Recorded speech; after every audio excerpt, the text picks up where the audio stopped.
Hi everyone, my name is Ashley Brooke. I'm 38 years old. I am autistic. I also have two autistic children. I have a son who's 10. He's autistic, nonverbal. My daughter's 2. She's autistic. Um, sensory issues, touch sensory issues. Um, as of right now, that's what I'm seeing. And texture issues, which is linked to the touch and touch stimulation. Um, also, let's speech delay with her as well. Myself, so just a little bit about me and what I've experienced with my autism. I was a mute till I was 7, and I went mute from 10 to 11 again. And when my mother died from COVID in 2020, I shut down again, which is really scary as an adult, like that with a child to take care of. I stopped talking for 2 months. Um, so just that's just to show, that I am on the spectrum.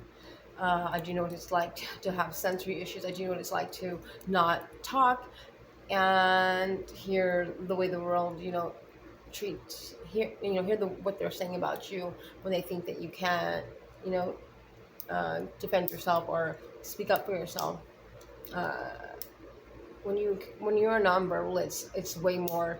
I would say, uh, it's more discriminatory, I guess, because people feel so comfortable that like you think because you're not speaking that you don't understand what's being said, and that's not at all true. Autism is not an intellectual disorder. I have to like really like drill that in. It is not an intellectual disorder.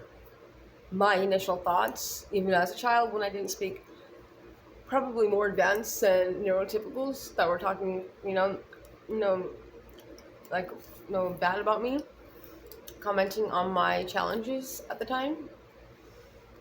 And when people would talk about me and I didn't speak, it made me like I didn't remember like exactly like detail. I know that they were being cruel. Like I just felt like they didn't accept me. Like something was wrong with me, and the way that they looked at me, like their facial, everything was just like kind of like standoffish, like uh, you know. And they would never ask me questions or like just talk to me or look me in the face.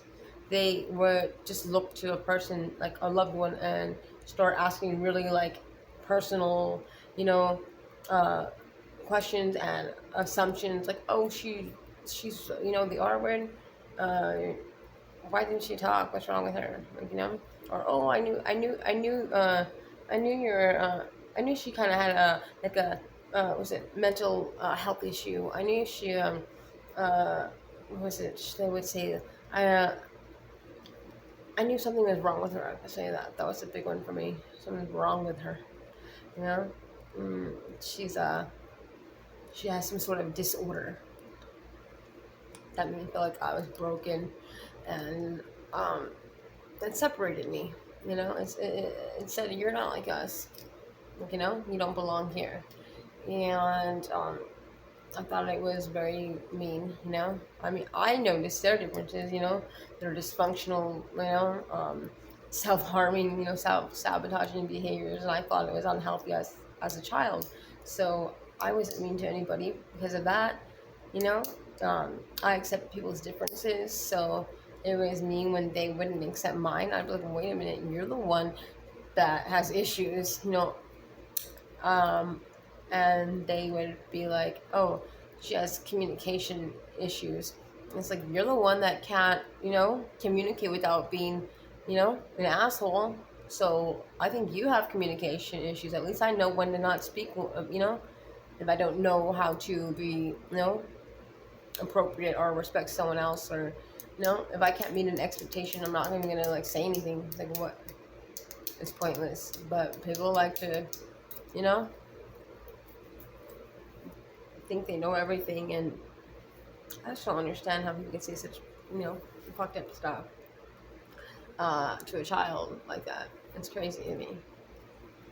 Um, it's like if you have questions about it, if you think like, oh, and if you don't know the right, terms, you know, even if you say like stupid, uneducated like terms, like, the R word, like, don't say it in front of a kid or ask questions like that in front of the child that can't speak.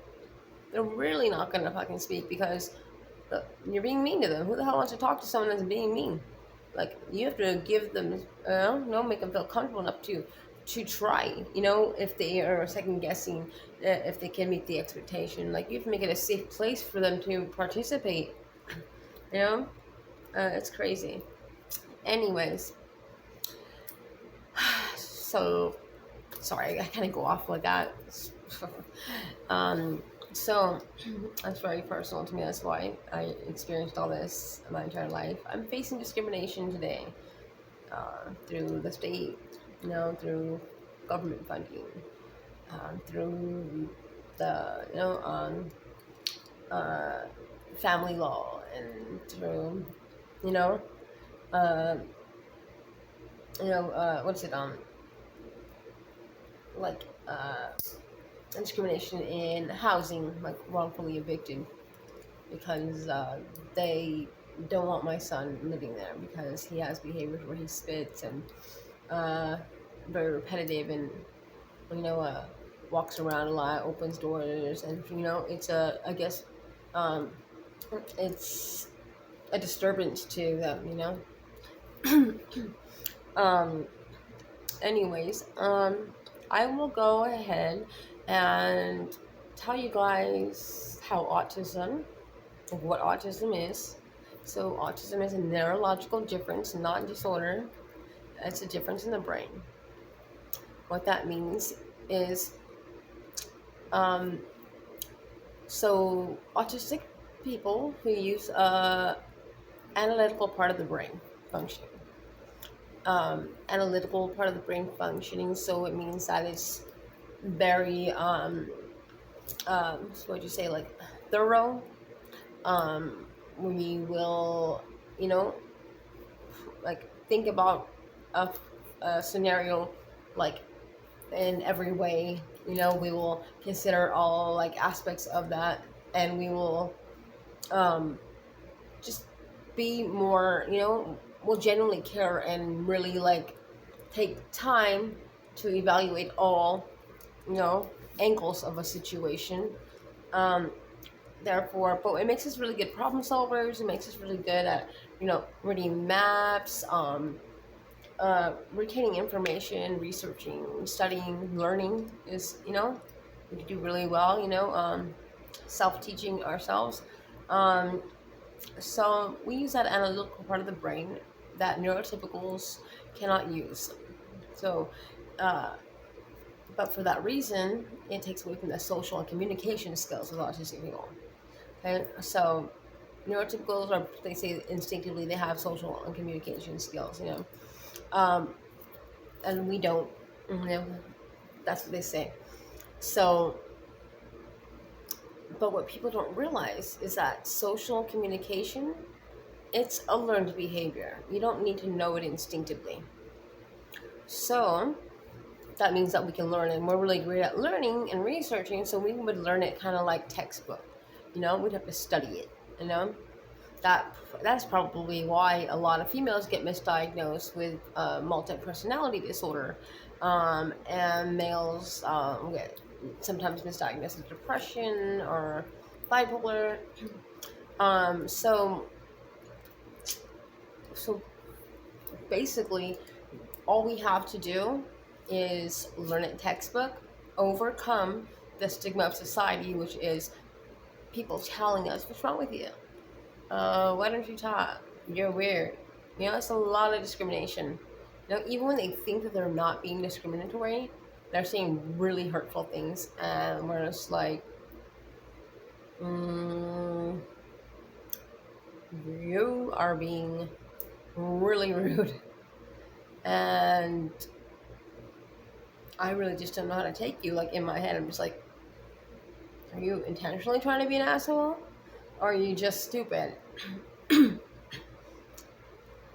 I think that their neurotypicals um, lack of um, efforts to understand makes them cruel, um, and I think that they're stupid. But they're stupid, but they don't even try to learn or educate, so they're just self-centered and selfish. Kind of like a child, how they don't uh, until the age of 7, all that they can think about is their own wants and needs. An autistic person thinks about the full picture, everybody, everything, the outcome, the future when they're dead. They think they break it down real quick, consequences and everything.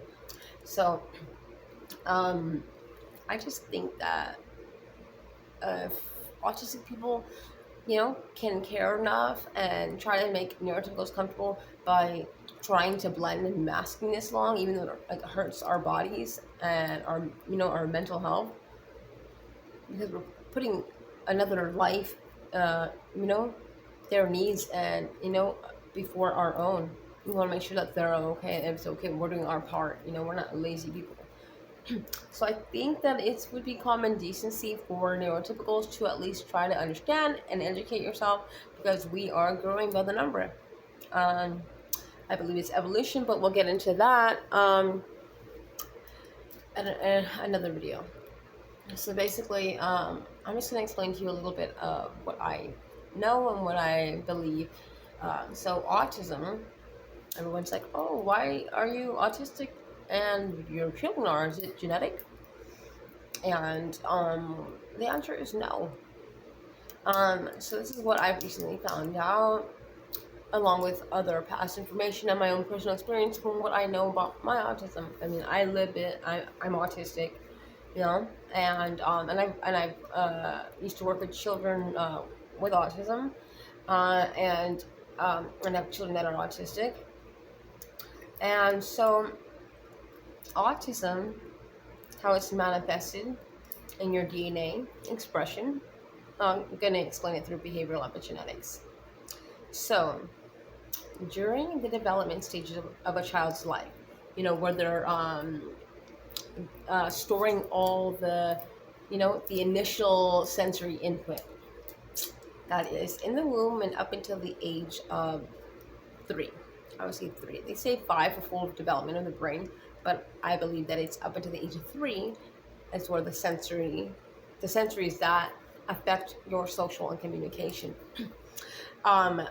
So when a child is learning for the first time touch, taste, to sound, visual stimulation, if it's trying to understand information and it's under a lot of stress, the brain is under so much stress, and it's like barely, it's like going into shock, because it's all new information getting, input. It becomes overly stimulated, and it will, it's like seeing 2 paragraphs, right? Let's just explain that. It's 2 paragraphs, and one paragraph, the punctuation's all scrambled up, and the person will read the message. If it's yelling, it'll confuse the context of the message. So it'll be confused and a little, perceived, not how it was, what it initially is or how it was intended. So basically, so that being said, sorry, one second. So yeah, so it interprets its environment as negative stimulation. The reason why I say environment and it's not genetics. So there is a factor of it that is genetics and environmental. But it's not just genetics. Environment, it's like it's a dual process, okay? It's they call it a mechanism. 2 parts working together that create a outcome, okay? So yes, the genome synthesis is like your DNA coding, your whole DNA makeup, right? all the DNAs. Like imagine little light switches, and each little light switch has a label: bipolar, schizophrenic, autism, you know, whatever. It can even be medical, cancer, all the genes, right? Cancer gene, diabetes, drug addiction, uh, all depression, all that. And see, a person has it already in their genes if it's hereditary, so it'll have the gene, it'll have the DNA.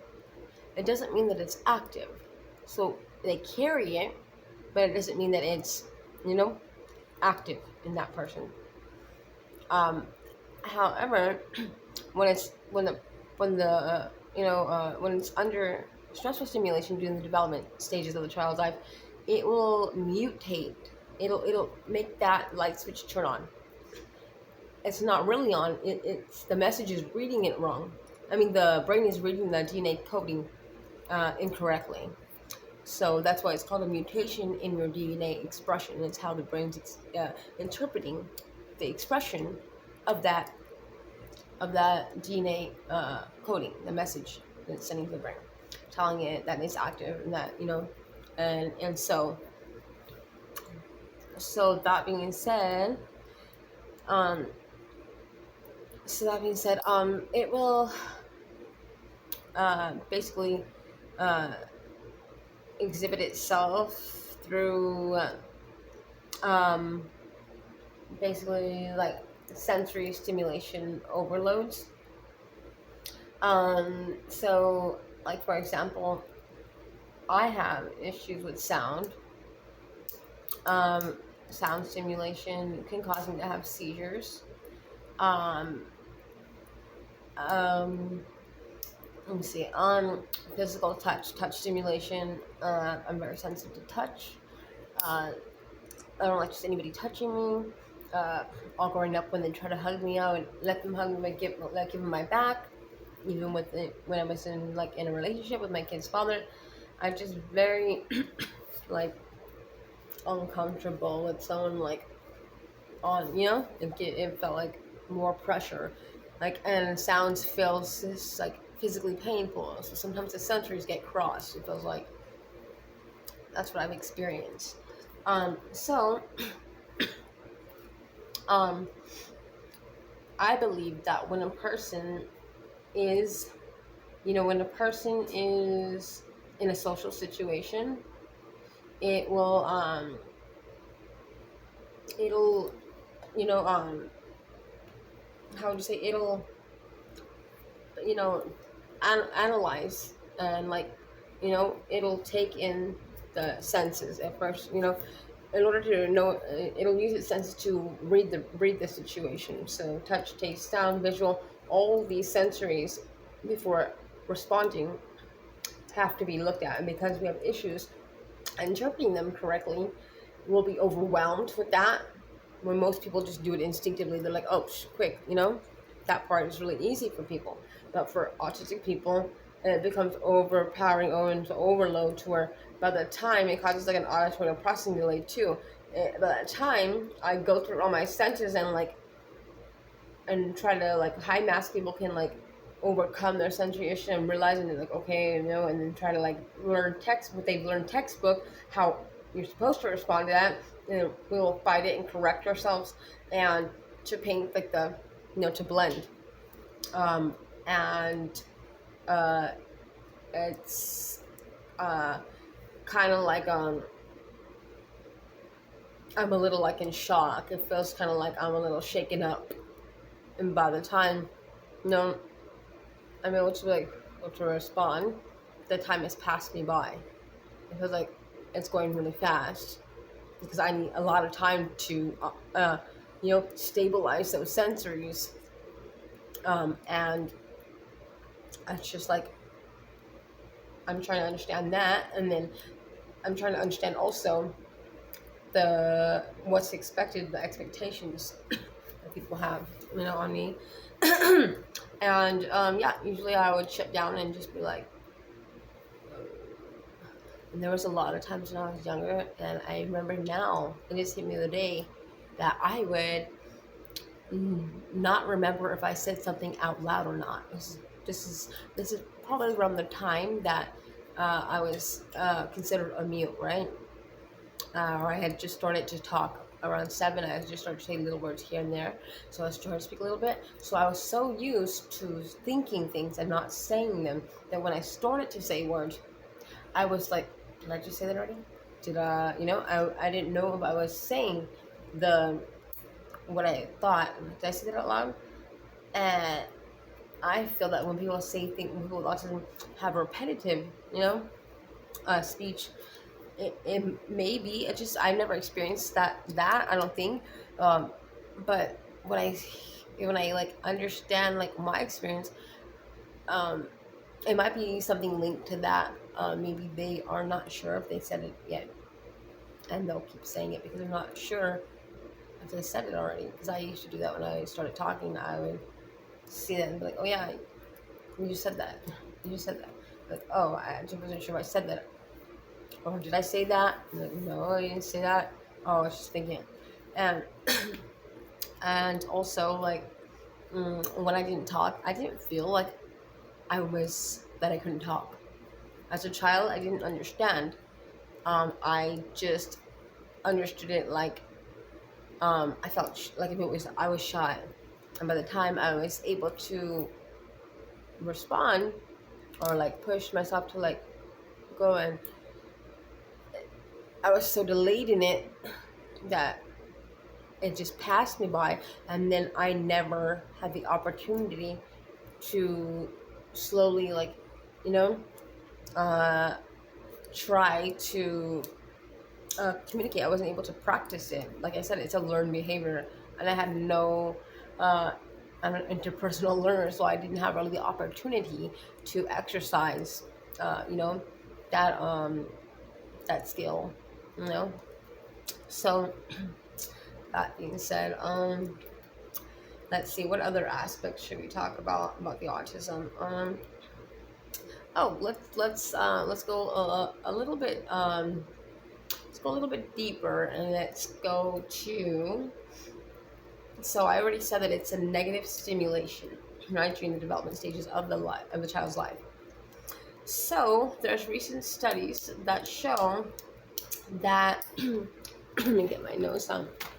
Yeah, so there's a lot of medical conditions, medical aspect that is associated with people on the spectrum. That's what people don't realize. It's like it's environmental, and it's in behavioral, but there's also lots of medical conditions that are linked to it, and I believe that it actually starts there. So this stressful stimulation. So a lot of people feel like, okay, your mom smoked when she was pregnant. There's a lot of fighting in the home. You got hit when you're pregnant, and people, you're under a lot of stress during pregnancy. um, and they don't understand exactly what type of stress are we talking about. What type of stressful stimulation, you know, uh, would meet the criteria to do that type of mutation in the gene expression. So this is more psychology meets the biology. So so there's a linked there's like a link that brings what is it called, so it's called just, so studies show that there is change in the microbiome. So for people that don't know what microbiome means, it is that, like, it's okay. So give me 1 second. I just want to give you the correct. I know what it is. Let's make sure I see it right. I want to be like explaining it the right way. Okay, so microbiome is a population of bacteria in the gut. Okay, now the bacteria, it's a the bacteria in the gut, when people with autism have less of that microbiome bacteria, it's decreased. with people on the spectrum. This bacteria is necessary um, for bodily functions, and basically it affects your brain and your behavior. Okay, and so it's because it affects your brain and your behavior. They call it uh, what's it called? Brain. Gut brain.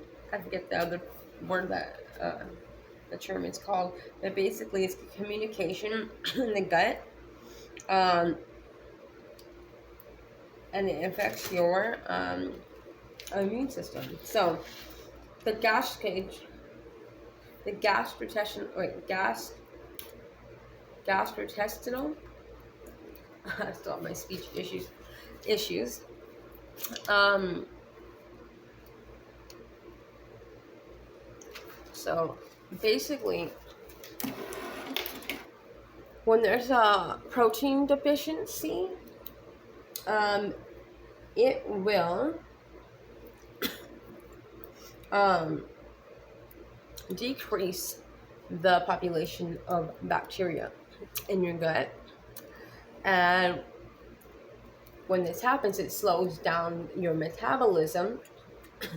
And because it slows down your metabolism, it wants to store all the protein, right? Because it's lacking it. When it doesn't have any as survival, it will store, and it's a blockage. It's not. It's not.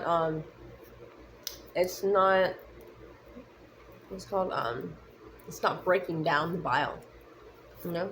So a lot of women that are pregnant, they'll have cholestasis, which is something that may be linked to autism. It's when your body produces too much estrogen, they say, and it breaks down the bile. So what's the opposite of producing too much estrogen is too much testosterone, high levels of protein. So you can see the correlation there. So that being said, when it can't break down the bile, it will not. The bacteria is needed to protect. It needs. That's necessary for the bodily functions. So like all your organs and your metabolism, and your immune system, all of this is the bacteria is needed. So when it doesn't have the bacteria, when it doesn't have the bacteria, it will store, cause a blockage, causing negative stimulation to the nervous system, to the body. So this may be, okay, I'm brainstorming here, but I'm good at thinking, so no, I would definitely listen to what I'm saying. This may be the type of negative stimuli that is causing the mutation in the DNA expression, okay? It may be caused from the what's it called, the microbiome. I believe that maybe that's just getting a little deeper. I'm not saying that that's a main core reason to why behavioral epigenetics is why it occurs, but definitely some strong connections to that. Okay, so that's why. So that's why so many people with autism. I don't know if you guys know this, but it's linked with so many. Like statistics show that a high percentage of autistic people have it's called gastrointestinal. I always have trouble saying certain words. Issues. Okay, a lot of us do. For example, we have lots of allergies to foods. We have a lot of people have like bowel movements, more like affected by things that they eat. Their diet will be more like, it's more sensitive. certain things like children on the spectrum sometimes will experience they'll behaviors like spitting. Like, my son, for example, uh, 2 years ago, he started spitting and he spits everywhere on himself in his sleep. And I was like, is this behavioral? Like, Mrs. Autism? Like, I didn't spit like that, but now that I remember, I actually did when I was really young, I remember. But I would spit, but like not, it's a sound weird, but it sounds messed up. But I remember like there was a time where I would spit like if nobody was in the room, I would I would just spit on the carpet. Like that means that I had to spit so much like that I was just like I guess like, and that's something I would never do. I know it's gross and crazy, but when I was younger, it was just like a you know to kind of like just not thinking about it. It was just like a reaction to how my body was feeling. That's so crazy because not my son spits, but it's more intense with my son. Um, and I was told that it is linked to um, issues in the gut, why a child would spit like that. There's other cases I found out with other autistic young boys who are showing behaviors where they're spitting a lot. Um, and acid reflux and throwing up, issues with the gut. So I've always had issues. I was very sensitive to like, I just knew what made my body feel weird, and I thought I was just like naturally healthy or just instinctively knew, but it was probably because I was not feeling well. More so, I thought everybody felt like that when they ate that type of food, but I'm starting to realize. I mean, I was a vegetarian since I was 9. I would drink tea with no sugar, like an old lady. I would eat very healthy. I didn't eat like hamburgers or hot dogs or like anything that was like heavy and dairy and like any heavy foods or like oily food. I would just like I felt it in my body and my face and like my nose, like, you know. And they may be. I thought everybody was like that, but I'm starting to realize probably not. That I just didn't understand, and because my family didn't know about autism, they overlooked it. Tried to, to pay enough attention to me to realize that there was a lot of concerns that they should have had. They should have noticed. They didn't. Which is why I'm making the video today for the rest of my autistic fellows and my young, youngin autistic people in the world. In hopes that their parents will see this and be able to be more, supportive to them. Because I didn't get any of that support at all.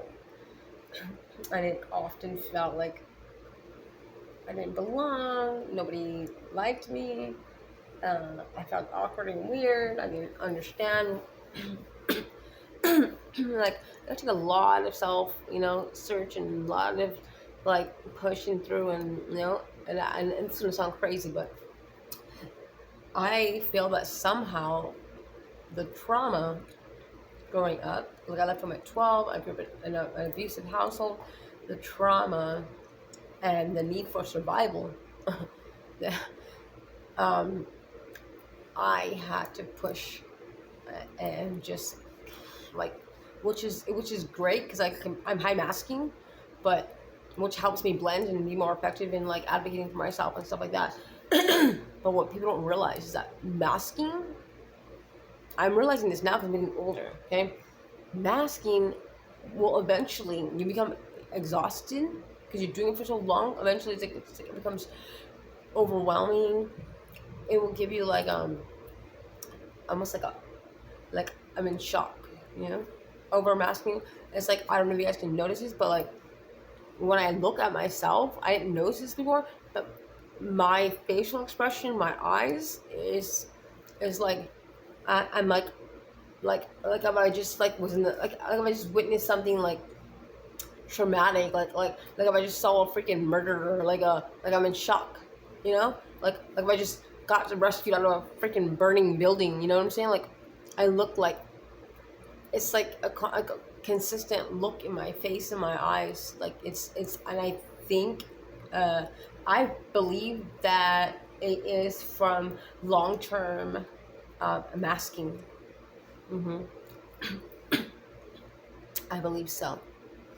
It's because like my brain is exhausted, and I'm constantly, um, though I'm having all of these intense sensory issues. You guys can't tell, but it's a struggle, and it's very hard and challenging, and it causes me a lot of stress to my body and my nervous system, and it's causing me negative stimulation the longer I'm masking it, so like uh it's so too much for me, you know, to push through my, to endure my sensory issues, so that I can be able to, function in society and be taken seriously.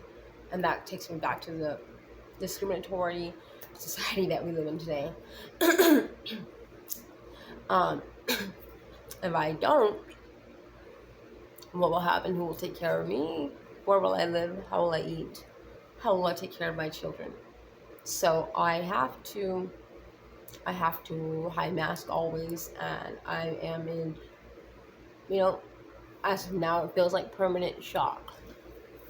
And I have never had a break to just, any help or support or assistance or acceptance, that I'm kind of like someone comes back from war. You know, I'm in like go mode, like that's what it feels like. And I'm constantly, and because it requires my full attention, and like constant, like I have to be like really like paying attention, and like ready for information that is not instinctive for me to like quickly, like I have to be like, it feels like I'm on a game show, and they have the buzzer, and they're like, okay, and they ask you a question, and like I have to like, I have to think and like race to get there, because I feel like like I don't know, I have to have the answer, and I have to like quickly like understand what is expected of me, and how is the best way to communicate and express myself or my needs, so that I am perceived the way I am, how I feel. So it causes a tremendous amount of stress on me, and I think it's giving me this sort of like you know survivor at war. You know what I'm saying? Like I just witnessed something horrible. Like I've seen some shit. You know what I'm saying? Like the look in my face I'm seeing. I don't know if you guys see it too. And not all autistic. Like we all have different look in our eyes, autistic people, but this one is more like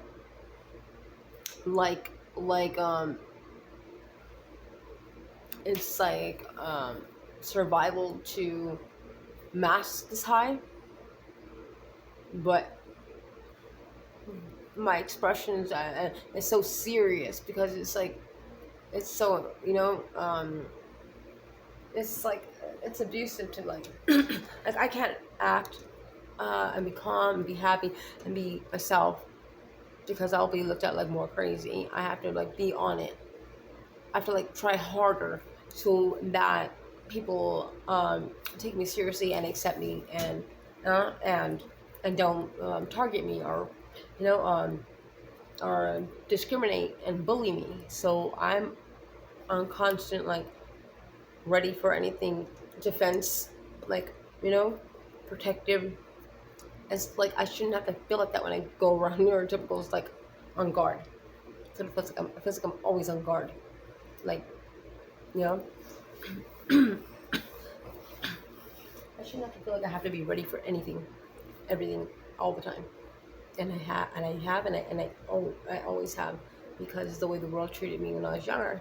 I used to be very innocent, very nice, and I didn't understand that people had cruel intentions. I thought nobody really wants to be mean or hurt somebody, or you know, they just, you know. I always had understanding and tried to do the best in the world, but um, you know, people targeted me, and I was, shunned for being different when I was still a really good person. So this caused me to, from past experience, oh, well, I can't be me. I can't unwind. I can't unmask, because how will I survive? Nobody will talk to me, you know? So I have to be like one step ahead of the game, I have to control the conversation and, talk fast and be like, just to get it across, you know? So I'm pushing myself harder because I have an insecurity in that area. And because of that, um, I'm coming on strong.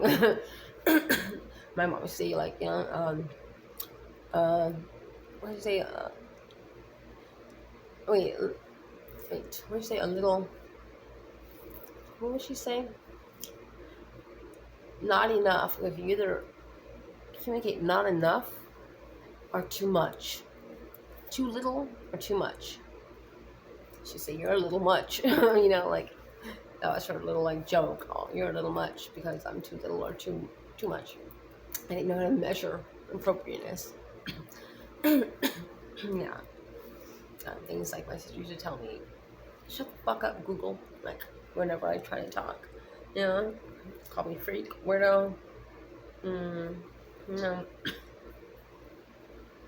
Stupid, crazy. And I found it like a lot of people would, they would like blame shit on me all the time.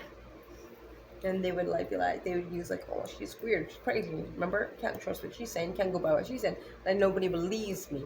They would think that I'm like, oh, I can't trust her because she's crazy. There's something wrong with her. Or when my brother was sexually trying to abuse me growing up, which is why I left him at 12, and I kept telling my family, they were like, why would you make up this lie to my brother? And my mom was embarrassed of it. So she's like, oh, she's not all there. That's fucked up. She's not all there. Like, she used my autism to, like, cover her, and then label me like crazy to the whole family. Later on, we found out that my brother raped my little nieces, and then I told my siblings, my sisters, maybe if you cared about me and believed me, when I tried to ask for, and reach for help, maybe if you were to have listened and believed me, protect me the way a family and a sister should, maybe your daughters wouldn't have been raped. Just a thought. But no, you want to call me crazy, and choose your, to just assume that I'm crazy, and that it didn't happen. It's like, wow. See what happens?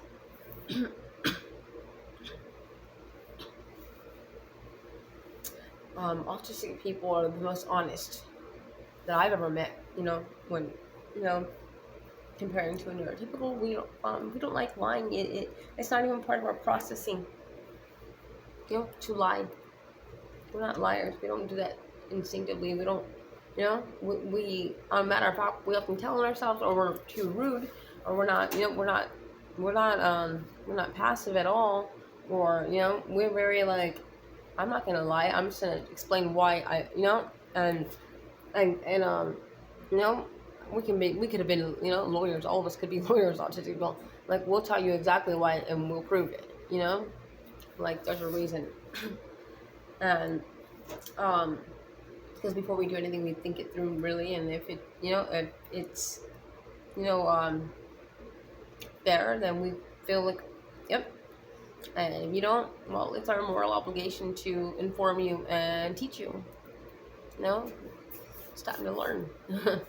So, yeah. So I believe that all the trauma, for some reason, caused me to be able to be high functioning, but at the same time, I'm having this burnout, like a social hangover. A social hangover. Like, I've been doing this so long, like socially, that it's like when someone drinks alcohol, they're like drinking, to socially fit in, and then when they stop drinking, it's like they go into shock. They're like, I can't handle this without alcohol. Like, this is, and that's what it feels like when I'm going in masking mode.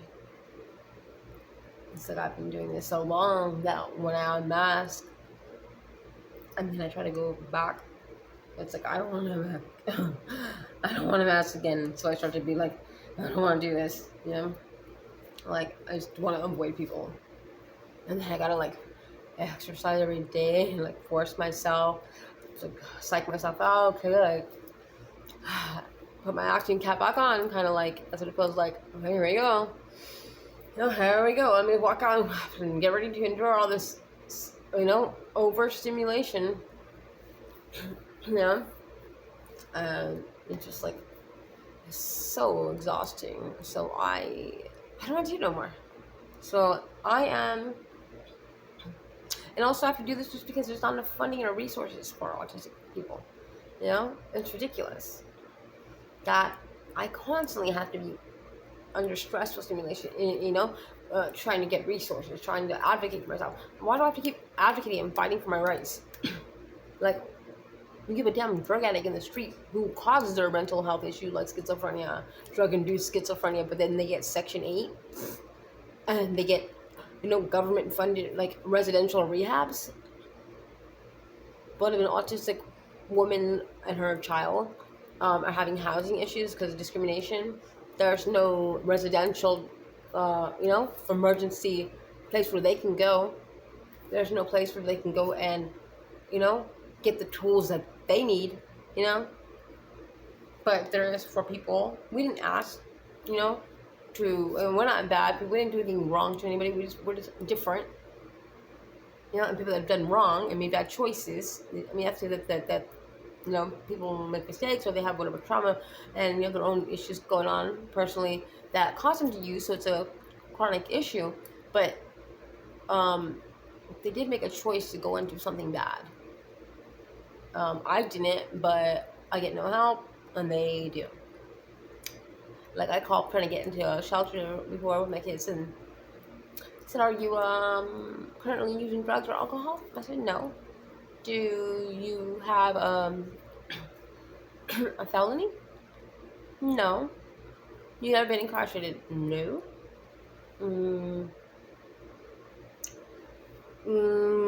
We can't help you. Then I try to, like, when people have tried to fight with me and I had to move out of my place where I was living, I tried to go to a DV shelter, domestic violence, since it was in the house, it was domestic because I was a roommate. I was like, no, you have to be in a personal, intimate relationship with this person to qualify for domestic violence. I said, why? This is a complete stranger. He'll beat my ass.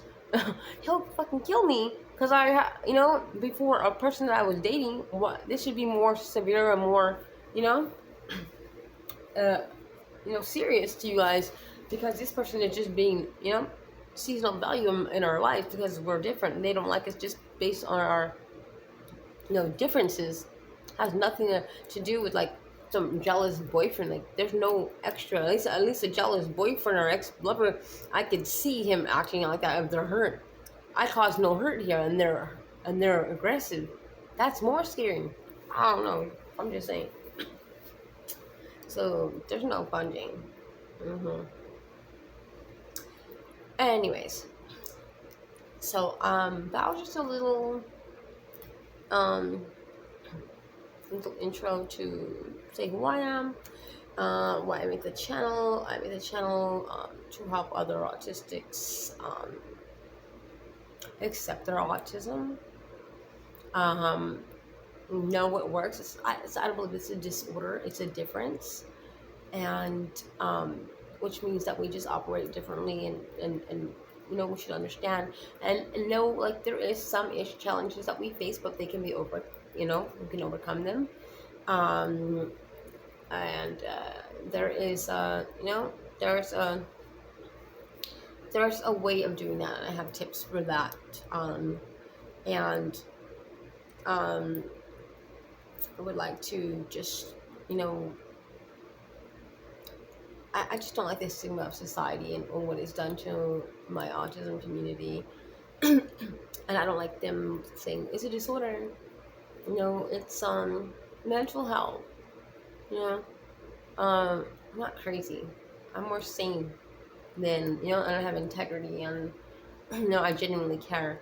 We have a lot of good characteristics, and morals. As a matter of fact, every innovative person of all time yeah, was autistic. So, and everybody that did, major, changes in the world, like Einstein, Thomas Edison, Da Vinci, Picasso, Mozart, mm, Tesla, um, Jerry Seinfeld. He's an actor, but he's good. Jim Carrey, Robin Williams. There's a lot of very successful, educated, capable, um, innovative people, of all time that are all autistic. So, we wouldn't have that, unique music or unique art or, mm, electricity, you know, um, all like nerd, what's it like, tech nerds, is that what they call them? Like all technology, like who do you think, is behind all that? A lot of autistic people, you know. So,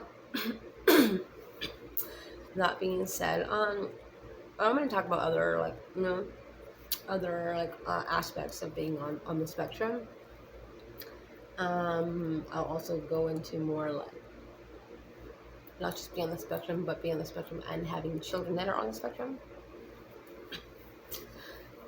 Um, I have some theories of why they say that autism is more in common in males than females, because the genes, if someone has the autism gene, say it's a mother, and the mother's autistic, and she has a son, that gene is transferred. They will, you'll get their mother's genes, and males get their mother's genes, and females get their father's genes. So if the mother is autistic, yeah, then most likely the male will be. Um, and if the father is autistic and the mother is autistic, then they'll get it from the father, I believe, the gene. Um, but it won't be, but if it's both parents having autism, I believe that it will not be as prominent, because it's more of the makeup, like the autism makeup is more of it. I would say like it's adaptable,